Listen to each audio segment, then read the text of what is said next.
at the Institute for Scientific Computing at TU Darmstadt, and I want to talk about a topic that we have explored in a project called XRay, which is about the exploitation of HPC resources in open source computational fluid dynamics. And in this project, we are doing a lot of performance analysis and profiling. And we're trying to sort of streamline the workflow of getting good instrumentation results with low overhead from large-scale HPC applications like that. And the topic today is XRay, which is a feature of LLVM, which can be used to instrument functions sort of by a switch-on, switch-off method. And I'm gonna split this talk into like two main parts. First is sort of an introduction to XRay itself, and kind of a tutorial on how to use it, including some of the basics around what instrumentation actually is in that context. And then in the second part, I'm going to talk about what sort of the role of X-ray in the research we are doing is. So that being said, just for anyone who's not who hasn't worked with instrumentation yet or isn't really familiar with the term. So instrumentation means inserting instructions or inserting instructions into the code, either manually or by the compiler. Can be at different times, can be during compilation or the source code level. And these instructions are used then by profiling tools or sanitizers, or can be anything, to monitor the program state and, for example, record performance data. And the use for performance data and profiling tools is the main focus today. So kind of I would say the classic method is doing static instrumentation, and that means inserting measurement probes into the source code or doing compilation, so before the program is run. And to give an example, there is the F instrument functions flag in GCC, Clang, and I think also Intel.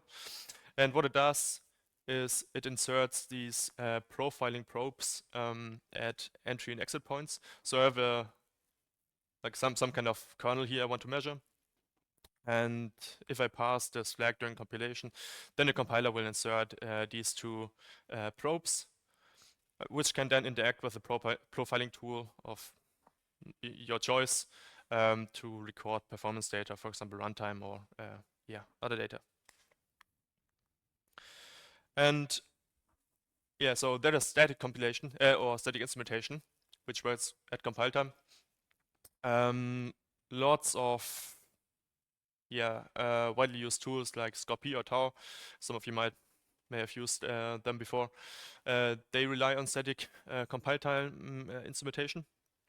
However, the drawback of this method is that there's a lack of flexibility. So once you do your instrumentation, you can't change it, so to say.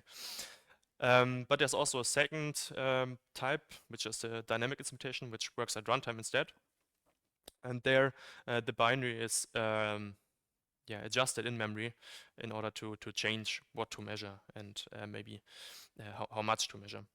And there's tools like PIN by Intel or DINInst, I would say, are the two most well-known ones that do that. However, there are also some drawbacks. For example, they tend to be more error-prone because you modify the binary itself, so you have to make sure that there's actually space where you can insert the instructions, and that can have some side effects. And potentially there's a higher overhead because you have to sort of rearrange the binary, which can come with a cost. So now to LLVM XRay finally. So this is a feature in LLVM which allows a sort of hybrid instrumentation of codes, which can be used for lightweight performance monitoring. And I say hybrid, it's because it's partly at compile time, So the compiler reserves space for these measurement probes at compile time. These probes are called no-op slats in this case, because they're basically just placeholder instructions filled with no-op instructions that do nothing at compile time.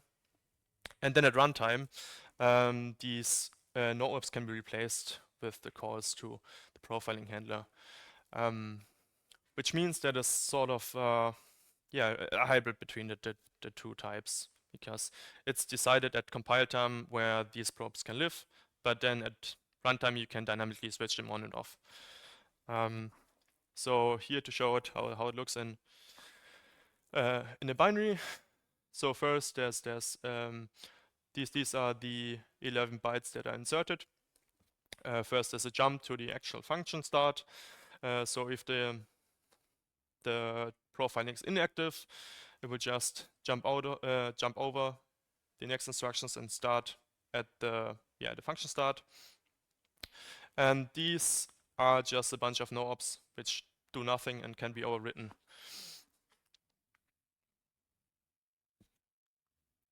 So during runtime, what is done is called patching, where if the user decides, okay, now I want to measure, the LLVM XRay system will look at these no-op slats and then replace them or rewrite them in order to call the measurement runtime.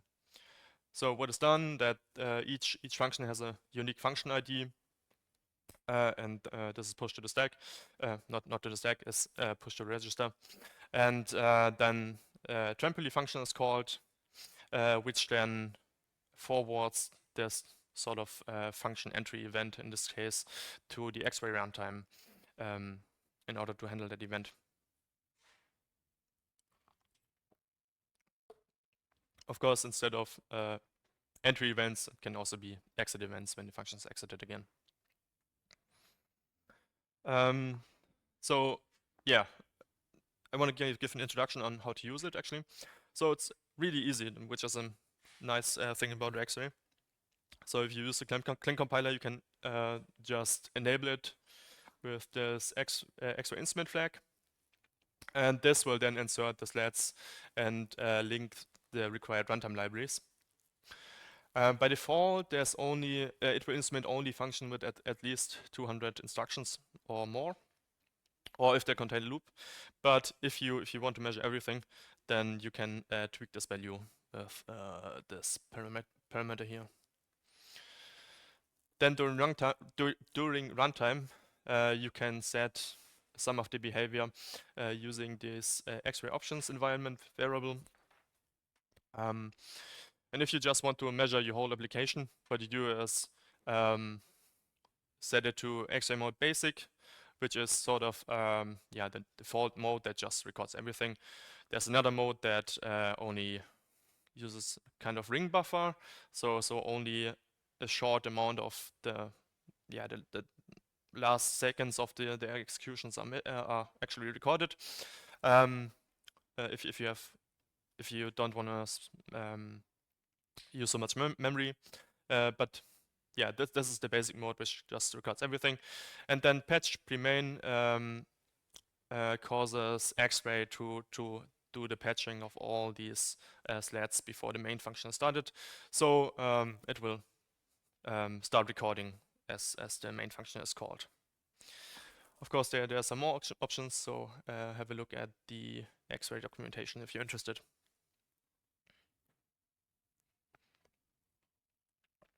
So once you have recorded your trace by passing this flag, there is this LLVM XRay utility which provides trace processing functionality, and there are several subcommands that can be used. So account is sort of an overview of the recorded functions and gives some statistics. So if you want to do like some sort of overview profiling, then this is a good start. Convert can be used to convert the initial binary format to a YAML or Chrome Trace viewer format. for more detailed analysis. There's a graph command to generate a dot call graph, and also a stack command that can be used to reconstruct call stacks. So to give a proper example, I've taken the Lulesh proxy app, which is a hydrodynamic shock code, often used for benchmarking. And so this is the make file. And the only thing you need to do really is to pass the XRay instrument flag and the threshold, if you want to set it to 1, for example, and set it to your flags and to the linker flags as well. Then to record the trace, I hope this is readable, just set the X-ray options to patch pre-main and set the desired X-ray mode and execute. And then your application will execute as normal and will produce a trace file. So here with like full instrumentation of every function that is not inlined, we get 60 seconds for the traced version of the code. The vanilla version that is without any instrumentation is twice as fast, so 30 seconds. So if you wanted to have a lower overhead, you could tweak the threshold and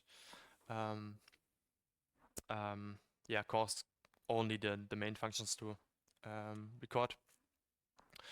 However, what I find quite impressive with X-ray is that if you have the sleds inserted, but you don't measure everything or anything, then the overhead is basically 0, at least in the cases I've measured so far. So one of the great things about X-ray is you can use it. You can use one binary for production runs and also for profiling runs, and can switch. Can easily switch on tracing. So using this LLVM X-ray account command, we can then take the generated trace file and get some statistics. You kind of need to pass the binary because information about the sleds and any information about the sleds apart from the function ID is not stored in the trace itself. So you need to pass the binary again to map the IDs to function names. And here we just look at the sum of the time and order them. So you can see like this leapfrog function is one of the most dominant. So if you would do some initial profiling, this could be helpful to see that this is where your hotspot is. If you want some more detailed analysis, then you can use a trace view.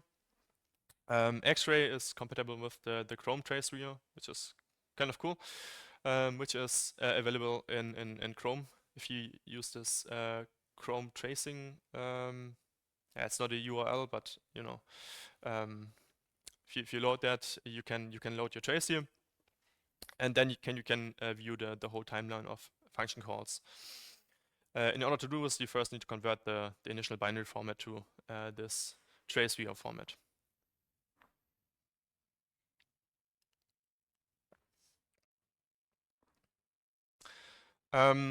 So one of the drawbacks with X-ray is that it's not really compatible with sort of established profiling tools, at least not out of the box.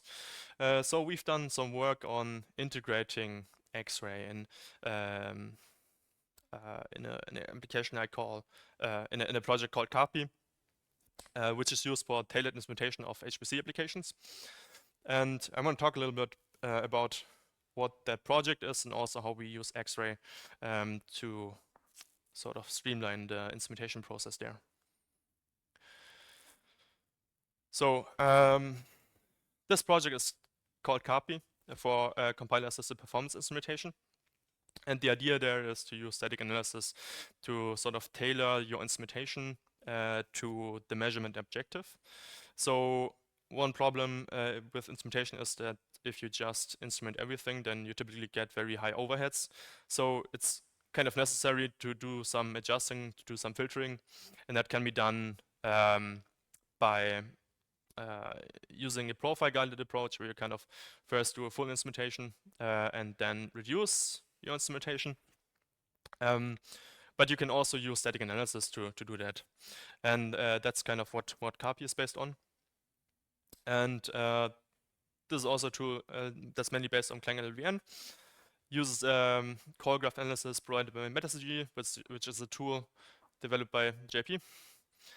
And uses a custom DSL for specifying the selection pipelines, which can be used to sort of determine or to control which functions are included in the configuration. And one of the goals of CAPI is to make it compatible with established tools, especially from the HPC environment. So it has interfaces for SCORP, XRay, and TALP. Yeah. So to give an example on the whole static selection idea. So say you have some kind of HPC program, and this is your objective. So you want to record all call paths that contain message passing communication.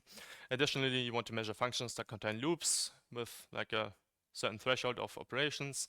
And for example, you don't want to measure any inline functions or system headers. And we found that something like this can be a good baseline for initial measurements that can be improved on.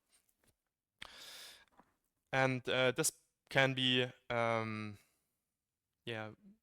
of viewed as a pipeline of selectors where you use this static call graph that is based on the source code of the program, and then the user provides this selector pipeline, and in each step of the pipeline some of the functions are filtered out.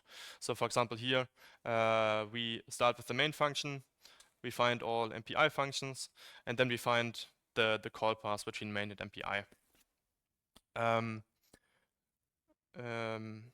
Similarly here we would select all functions that contain loops and that have a certain amount of flops in them, and then combine this in the end to get your final configuration.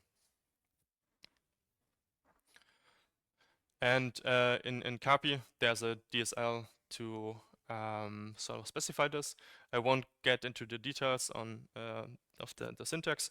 It's quite simple, but yeah. So for example, you can have predefined modules for MPI, for example, and then you can construct this this pipeline based on individual selector modules. And in this example, applied to OpenFOAM, this will reduce the number of instrumented functions by approximately 74%.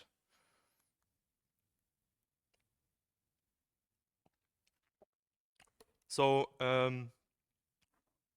we implemented this idea initially based on static instrumentation. Oops. And yeah, the workflow is usually that you kind of generate your specification. So your selection pipeline like this. Then you run the selection. You get some instrumentation configuration, just shortened to IC here. Do instrumentation on the binary, or producing a binary. Then run your measurements and get a profile. And depending on how good your instrumentation is, there might be still a lot of overhead. So you might have to do adjustments, or you might see that some parts that you want to measure are not there. So you have to do adjustments. And with this static instrumentation approach that is used by SCORP, for example, by default, This means that every time we do a cycle like this, we have to rebuild, which is, of course, quite cumbersome, especially if you work with large applications that take a long time to recompile. So what we did is we integrated XRay into CAPI to enable this sort of adaptable instrumentation, where we can do iterations of this profiling cycle or instrumentation cycle without having to recompile every time. And in order to do that, we implemented a profiling interface via the CAPI runtime, which allows XRay to interface with these, let's say, standard tools like Scopy, because the sort of default tracing capabilities of XRay are not really sufficient for HPC. And we worked on extending XRay to support shared libraries, because that was one of the limitations that XRay had, which is that, yeah, if you have shared libraries, then they can't be measured by default. And I want to get a little bit into what we had to do these extensions for dynamic shared objects, DSOs. So the most important thing was 3 parts. I'm not going to go into everything, but the most important thing was adding a XRay DSO library, which is linked into every shared object, which can then interface with the main runtime in order to orchestrate the instrumentation of each shared library. And we implemented this in an LLVM fork, which can be found here. And we are currently in the process of getting this upstreamed.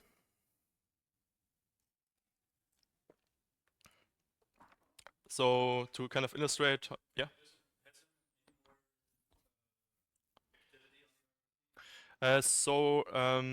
there's one guy from Google who works on Fuchsia, and they want to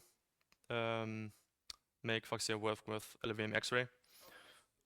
So they already had plans to do this DSO extension. So when, yeah, exactly.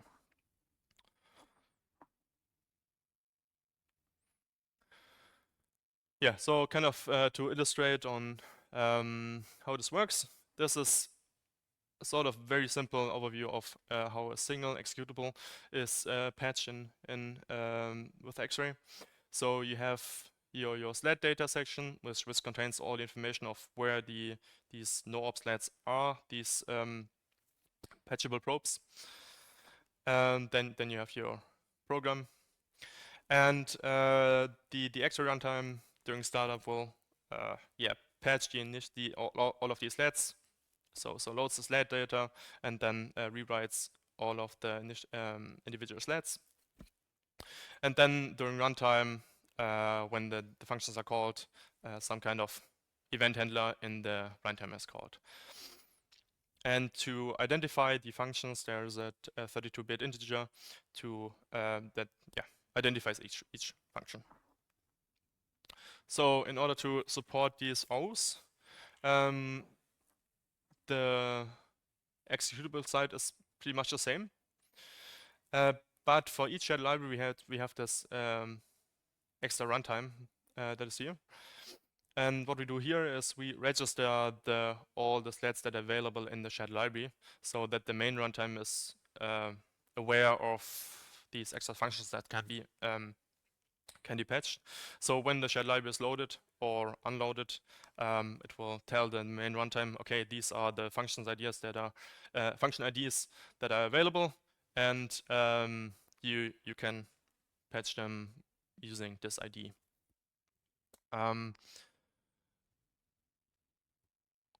One thing that has to change to do this is the function IDs have to be made unique with across the objects, because of course each so during compilation XRay doesn't know that it's compiling the main executable or a shared object. So there will be there will be a function with ID 1 in both of them. So these IDs kind of have to be translated.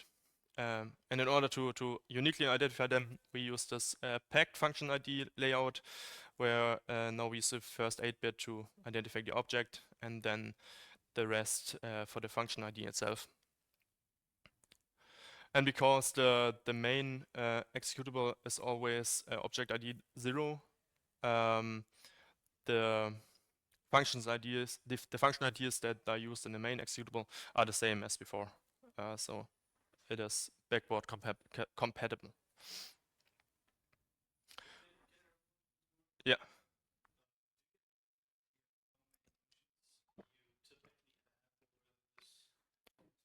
Yeah.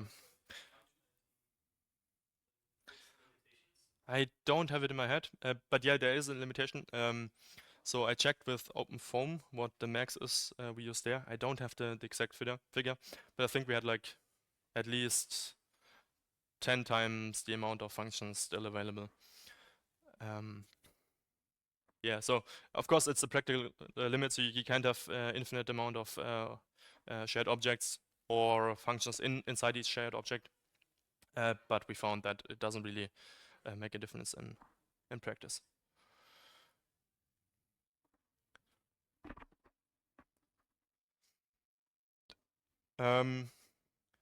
So to kind of illustrate how we built this into the copy workflow. So this is sort of the old workflow using the static instrumentation path, which is get the static call graph, run the analysis, and then produce this instrumentation configuration. And then the sort of static path would be use some kind of static instrumentation tool like ScoreP to compile and instrument the code. And then you have one fixed binary that has corresponds to this one IC. And if you want to change it, you have to redo this.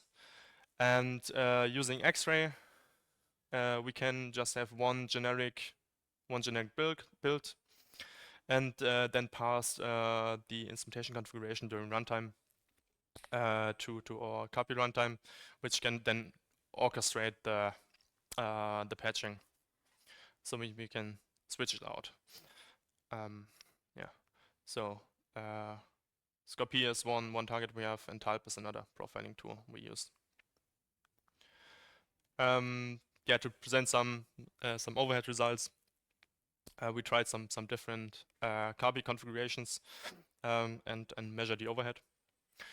So there's on two programs. One is the Lulesh code I showed earlier, and the one shown here is OpenFOAM, which is much larger. And yeah, there's some initialization time that's not so high. And then I think most important is that if these LEDs are actually not patched but inactive, so if you have them inserted but not patched, then again there's no overhead even with the shared libraries instrumented. And you can use tools like copy then to kind of select what you want to measure. In this case, we had some different configurations where we focus more on communication here, more on compute kernels here, and you can see you can reach quite small overheads this way compared to the full instrumentation here, which is a lot more overhead, not really usable. That's mostly it. So just to reiterate, XRay enables instrumentation-based profiling and tracing using a single application build, and that can be used for profiling and production runs. And our tool copy relies on XRay to facilitate this tailored instrumentation workflow. For future work, we are in the process of upstreaming this shared object support. and we want to do some extensions of XRay to, for example, allow the instrumentation of loops, because at the moment it is only entry and exit points of functions. Also, inline functions currently can't be instrumented, so we might look into that, how to enable that as well. Yeah, thank you.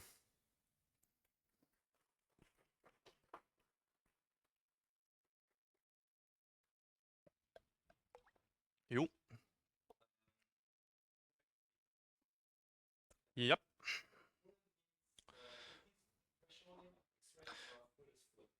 Full means putting the threshold at 1, which means every function that can be instrumented is instrumented. However, the XRay instrumentation runs after inlining, so inline functions that are always inlined will not be captured here.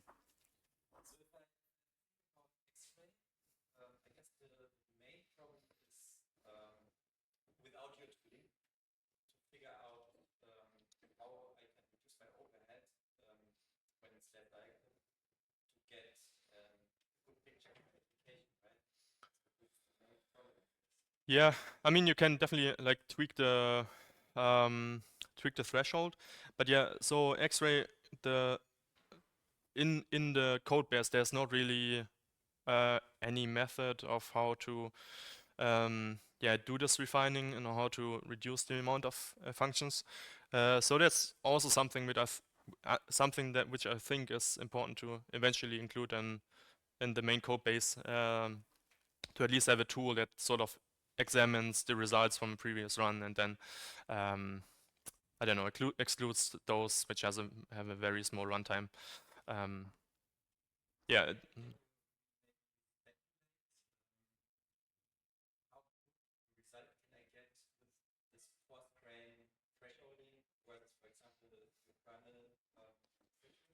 Yeah, so I haven't used the thresholding at all, basically. I've always set it to like 1, because this is the only way I currently use XRay with this copy tooling.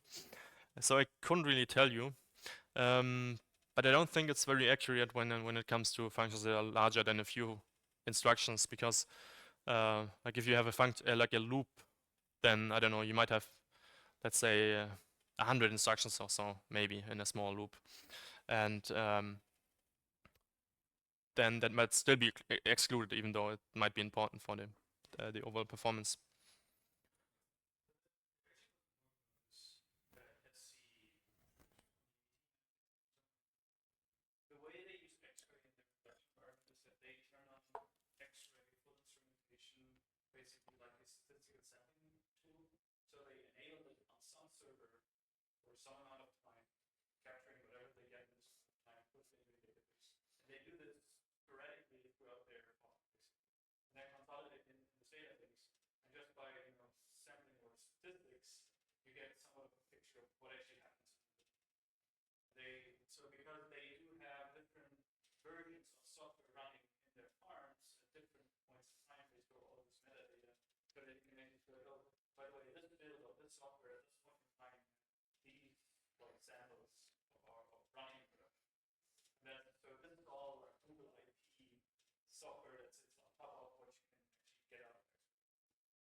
Yeah, and I think an important point is there are like different objectives in what you measure.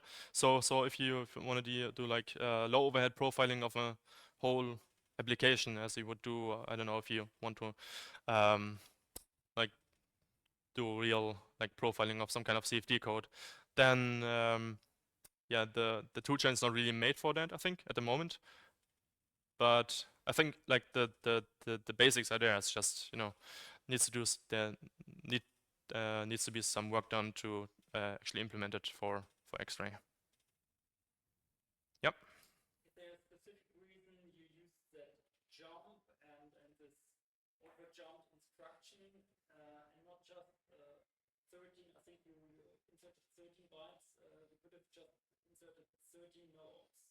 Mm-hmm. Yeah. Just to clarify, so this is not work by me. But yeah, no, I haven't tried that. I think the probably would be, I assume it wouldn't be much slower because the processor would probably just jump over it. This is just how it's, yeah, yeah. Yeah, exactly. Would work as well. I think that they yeah, I think this is probably a little bit faster than executing or like loading the knobs and doing nothing. But yeah, I haven't measured, so I couldn't tell you for sure.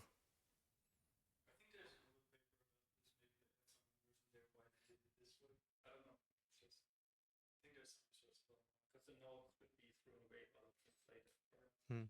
But also the jump is always like fixed offset, so that's probably not really a big difference.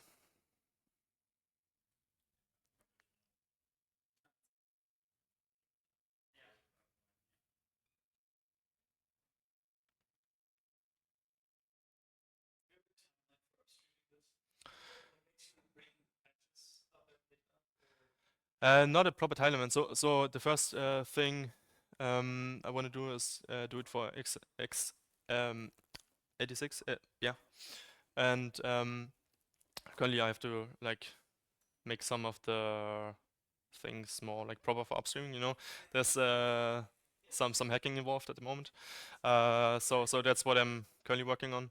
I hope to have it done by the end of the year. Yeah, and then of course I have to wait on reviews.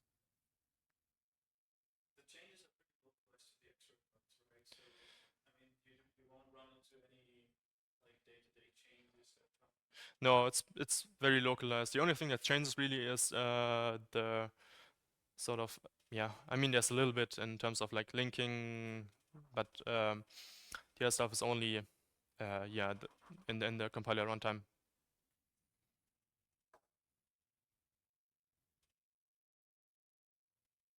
Yep.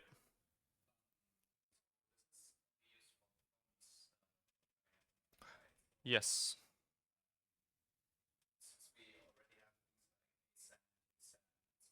Hmm.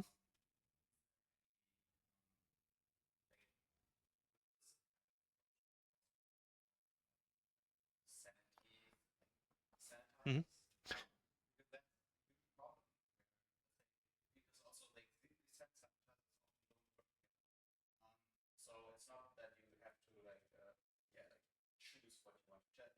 Yeah.